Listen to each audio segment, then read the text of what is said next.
Hello বন্ধুরা, তো তোমরা সবাই কেমন আছো? আশা করি সবাই ভালো আছো, আমিও ভালো আছি। তো দেখতেই পাচ্ছ এই যে আমি রান্না করছি, আর এই মাছটা নিয়ে ভাবলাম যে ছাগলকে একটু খাইয়ে দিয়ে আসি, যেহেতু বাপি বাড়িতে ছিল না। আমাকে বললো যে ওটা একটু মাছটা খাইয়ে দিয়ে আসি, আর কী করে না করবো আমি বলো, যেহেতু বাড়িতে নেই। ওই যে বেহারি মাছ পাহাড় দেখাচ্ছে, তারপরে ছাগলগুলোকে আমি মাছ খাইয়ে দিয়ে এই যে দেখো একটু মায়ের জন্য কেমন করছে, কিছু বলার নেই। আর এত রোদে ভাবলাম যে গাছতলটাতে 5 মিনিট দাঁড়াই, যেহেতু ছাওয়া আছে ওই কারণে। তারপরে আমি এখান থেকে বাড়ি ফিরে গেলাম। আর কী করবো, এত রোদে রোদে মানে ভালো লাগছিল না।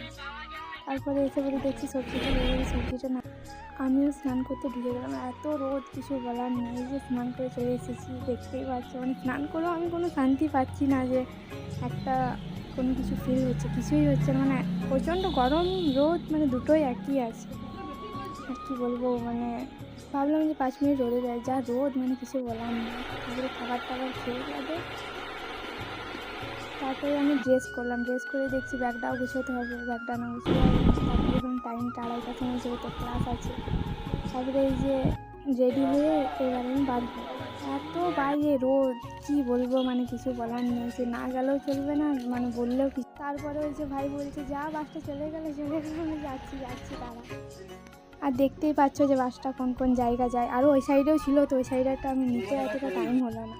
তারপরে দেখছি বাসের প্যাসেঞ্জারগুলো সব বসে আছে, আর আমারও বিরক্ত লাগছে কখন বাসটা ছাড়বে। তারপরে হাওয়া খেতে খেতে ঠিক আস্তে আস্তে চলে গেলাম, যাচ্ছি। আর এত সুন্দর হাওয়া দিচ্ছিলো যে কিছু বলার নেই। আর এই রোদে রোদে মানে কোনো জায়গায় যাওয়া মানে খুবই প্রবলেমের একটা জিনিস, যেহেতু আর কি বলবো বলেও বুঝাতে পারছি না আমি। তারপরে এই যে আমি মধুকুণ্ডায় নেমে পরে হাঁটতে শুরু করলাম আস্তে আস্তে। হাঁটতে হাঁটতে দেখছি বান্ধবীকেও ফোন করলাম, তো বলছে যে আমি এখন বাড়ি থেকে বার হয়নি। তাহলে আমি বললাম একটু বসি স্টেশনে যেয়ে পদে। তারপরে এই দেখতেই পাচ্ছ মধুকুণ্ড স্টেশন, কে কে এসেছে অবশ্যই কমেন্ট করে জানাবে আমাকে, কমেন্ট করতে ভুলো না।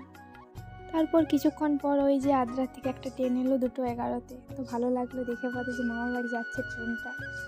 তারপরে আমার বান্ধবী ফোন করলো যে তুই এদিকে আয়। তো আমি কোন দিকে যাব, তো মেয়েটা এত পাগলি ওই সাইডে দাঁড়িয়ে আছে, দেখো কি বলবে আর ওকে। তারপর আমি ওর কাছে গেলাম, আস্তে আস্তে বলে যাই, দেখো এখানে বলবে হাই। আমি ওই সাইড থেকে চলে এসেছি, তাও এখনও দেখো ট্রেনটা ছাড়েনি, ভালোই আছে। তারপরে এখানেও বলবো তুই ব্লগ বানাচ্ছিস, তো আমি হাই করছি, আমি ঠিক আছে। তারপরে এই যে কম্পিউটার ক্লাস ঢুকে গেলাম, দেখছি যে মেয়েগুলো এখনই হয়নি, তাহলে একটু বসে থাকি বাইরে। তারপরে আমারও প্র্যাকটিস করা হয়ে গেল, আর কি বলবে। তারপরে এই যে নিচে নামছি, নিচে নামতে নামতে বান্ধবী বলছে চ ফুচকা খাবো। আমি ফুচকা, তো বলছে হ্যাঁ।